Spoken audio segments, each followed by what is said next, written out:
It's becoming the new status symbol of the 21st century. Not talking about a swimming pool or a gourmet kitchen. The latest extra to have in your home is something that might become more valuable as you get older: an elevator.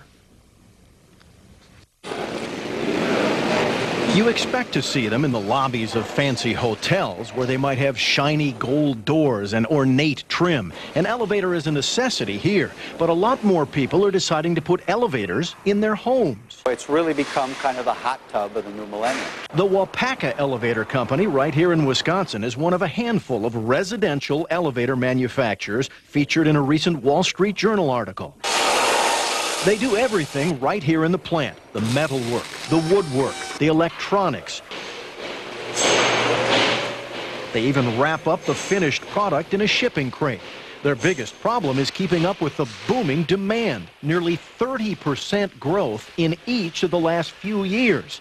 Operations manager Mark Holat tells me his own relatives were skeptical at first. My mother was still making comments like, boy, how rich and lazy do you have to be to put an elevator in your house? And it's just not true. It's less than buying a new car nowadays, and it'll last a heck of a lot longer. Why are people putting in home elevators? Two words: comfort and convenience. You know, years ago we washed dishes by hands. Now everybody has a dishwasher.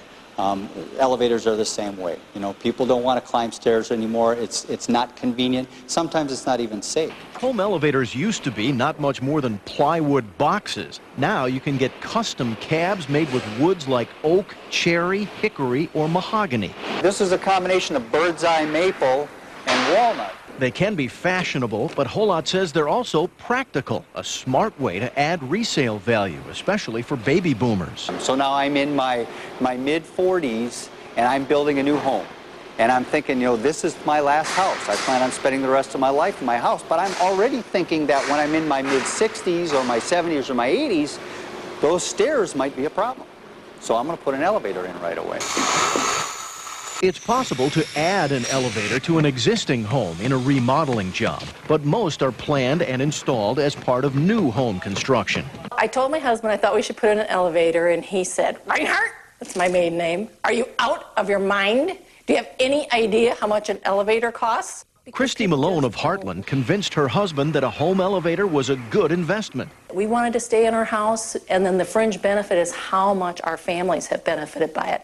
My mom's had a change in health this past year, and at Christmas time, my mom needed the elevator because she wouldn't have been able to do the stairs. But we keep coming up with new ways to use it all the time. We use it for hunting gear, fishing gear, Christmas ornaments, boxes, furniture. I use it a lot for moving food up and down to the refrigerator downstairs. And I learned it from my clients. I'm a certified financial planner, of how often they have to leave their houses because they can't stay in them because bedrooms are upstairs or whatever.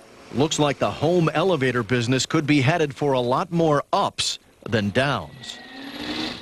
Most home elevators have a weight capacity of about 1,000 pounds. What about getting stuck inside when no one's around? Well, codes require that a telephone be installed inside the elevator. So a great idea.